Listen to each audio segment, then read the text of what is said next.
नैहर से जब ससुरा गइलू कोई बजतिया उतइलू भतार संग काका गइलू।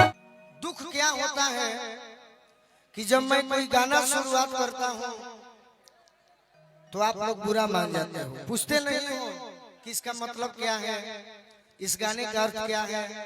तो इसलिए आप लोग भड़कते भी हो कि नहीं गोलू राजा ये है वो है। आप लोग का तो पता नहीं, लोगों का मुझे नहीं पता, मैं अपना पर्सनली बता रही हूँ।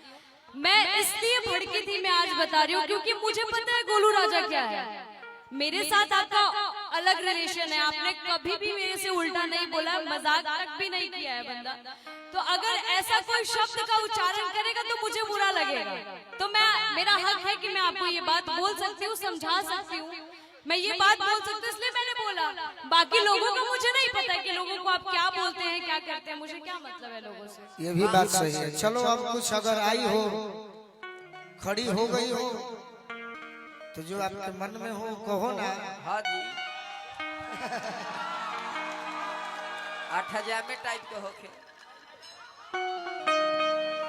कहो। स्केल कोई चेंज होगा या इसी पर? देखिए मिलने भैया कैसन बहुत बढ़िया, बहुत बढ़िया। देखिए मिलने जुलने की बात थी, हम लोग बिछड़े भी नहीं थे, लेकिन मुझे बुरा लगा था, इसलिए हमारी बात भी हुई थी और मैंने बोला भी था कि मुझे वो शब्द बुरा लगा। ओकरा बात तनी ढेर भावना में बह गइला, तो तनी और भी कुछ बोले लगला ना, त गाना तक तो खत्म ही रहे। सही का करबो भोनिहार न है, कुछ कहाइए जाला। आ तू भाई, आ तू कम ना हो, तू बाबू साहब हो। बिल्कुल है, तो हमरो इजा घर में रहेला, हमरो से कहा जाला। तो देखो गलती बा, एक जना कहले कि सुना तू गोलू राजा हवा तो हम सोना सिंह हई। तो भाई हम पूछनी कि तू के हो, तो कहली कि हम बाबू साहब हई। तो एक दिन हम कहनी एक जानी से कि तू बाबू साहब हो तो हम दादा साहब हई। चलो कोई बात ना, आज हमार समाज गलती भैया जातिवाद लिखे कहे कि आज होला कहीं कहीं, खास करके जब भी आप भोजपुर जिला छोड़कर इस क्षेत्र में आइएगा तो थोड़ा आपका भाव बढ़ जाता है। नहीं नहीं, मेरा भाव क्या बढ़ेगा? अरे भाई बर्तन एक भी रही तो लड़बे करी। मेरा भाव हर जगह इन लोग के बल पर है, आपको पता भी है। चलिए अब अगर आप खड़ी हुई हो तो कुछ कहो मेरे लिए।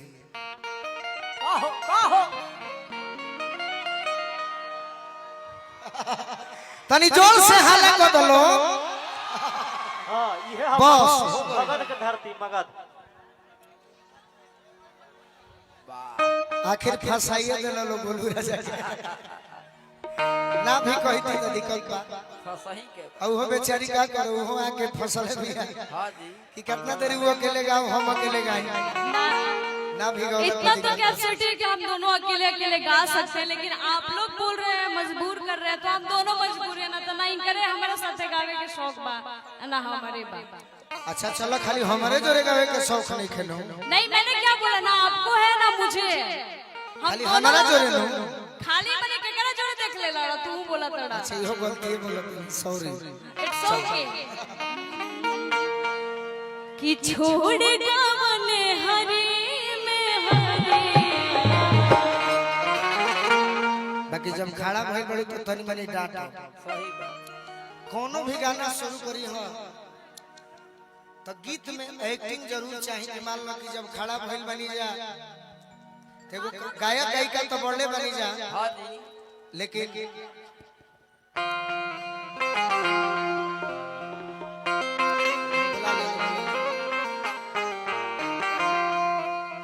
अगली बार से इनको अध्यक्ष पद से हटाया जाए। साफ मुख्यमंत्री बनाए तो भाई। इनका काम वॉलंटियर बना दिया। हाँ जी चलो सुन को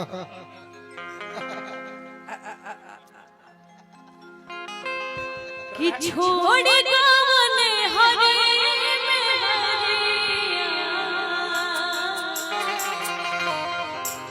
आप लोग आइए ना, हमनी के तकावे आइल बन जा एक्टिंग हो लोग के करियन जा एमे डांटे के बोले के का तू बा एक्टिंग ना करबू हमरा ना आवेला याद है से बैठी अच्छा छूछे ठीक बा डी शार्प कर दीजिए तो डी शार्प कब से बोला तनी हुआ के गाली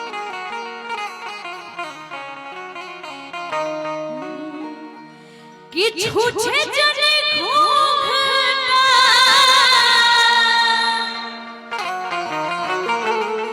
अरे उठाए बलराम जी पहिले देह कुछ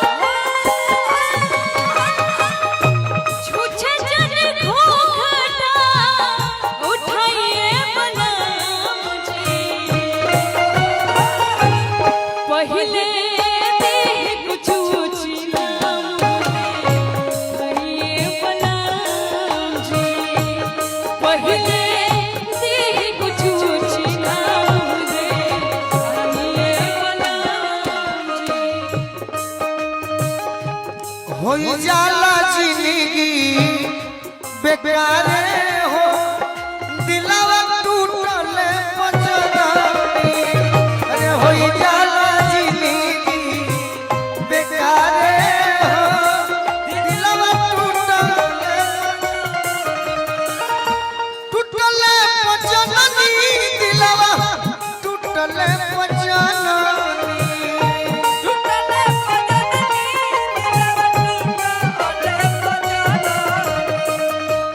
भाई झूठ ना बहुते दर्द देला बहुते दर्द देला प्यारे हो दिलवा टूटले पजलानी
भाव जरूरी नहीं है भाई खाली गाने होई भाव जरूरी बानी हां बिल्कुल छुछही कलाई छुओ तो ठीक ना लगी तहरा के कुछ आशीर्वाद देवे के पड़ी बाकी गीत को हम तो सोचब कि का हम दी धन दी कि जन दी कि प्राण दी छुछे नहीं का छोड़े छुए जन छुछही का लाए बलराम जी पहिले देह कुछ चिन्हाए बलराम जी पहिले देह कुछ चिन्हाए बलराम जी ई बात हमरा खातिर थोड़े बा सोना के शादी जेकरा से भइल होई अभी तो भइल लेखे बाकी गीत संगीत में शादी अगर हो जाए कलाकारी में तो ये अपना पति से जरूर कहीं हम कि दीही कुछ चिन्ह मुंह दिखाइए बोलम जी हमरो बियाह देखे भई इनका से प्रेम कहियो सपना में भइल हुई तो कहियो हम पूछ दे नहीं हर से जब ससुरा गइलू कोई बजतिया गुतइलू भतार संग काका गइलू भतार संग काका नहीं हर से जब ससुरा गइलू कोई बजतिया गुतइलू भतार संग अब खिसिया मत जइहो दी कुछ चिन्ह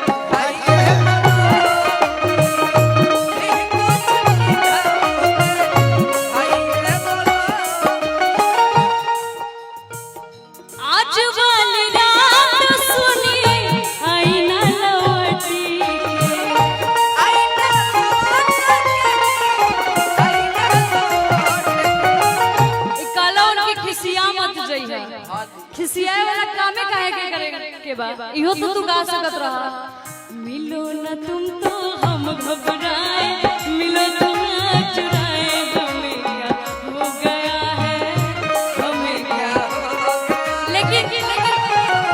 लेकिन रोरा तरी मसाला चाहबे करी ई हमरा पता बा अच्छा मिलो ना तुम तो हम घबराए मिलो तो आज हो जाए हमें क्या हो गया हमने गाया कि नैहर से जब ससुरा गइलू तो एकरो से निमन गा सकत है धली तोर भाई दा दी मुआई मिले खरिहानी में आओ मिले खरिहानी में आओ खरिहानी में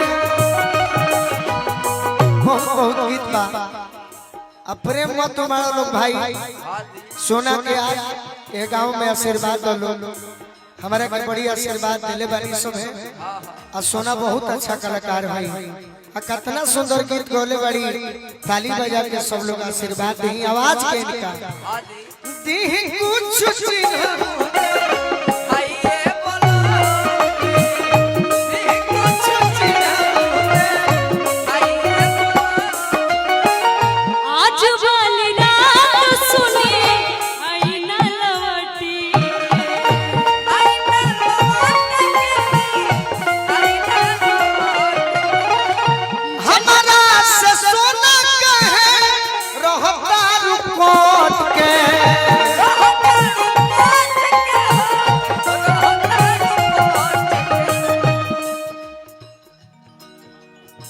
भैया के नाम भुला गए राहुल भैया पेट्रोल पंप के मालिक बनी छिट दे यार पौथू से कोई लवा हम अपना बेटा का जन्मदिन में आपको बुलाएंगे क्या हैप्पी बर्थडे आप आइए मेरा बेटा के जन्मदिन में उतना हमको क्या समाज के आदमी हैं समाज का इज्जत हम राहुल देते हैं पैसा का वैल्यू हम नहीं देते हैं क्या पैसा तो हम बहुत उड़ाए बाकी एक बात लड़ने का भी सुधीर बाबू भी जानते हैं कि राहुल भी एगो क्या चीज है हम पैसा का वैल्यू नहीं देते हैं नहीं इज्जत और प्रतिष्ठा हम इज्जत और आप बोलो भाई मेरे समाज का है हम आपको अपना बेटा के जन्मदिन में बुलाएंगे क्या आएंगे आएंगे जरूर आएंगे जरूर गाड़ी हम आज वाली रात फिर आई ना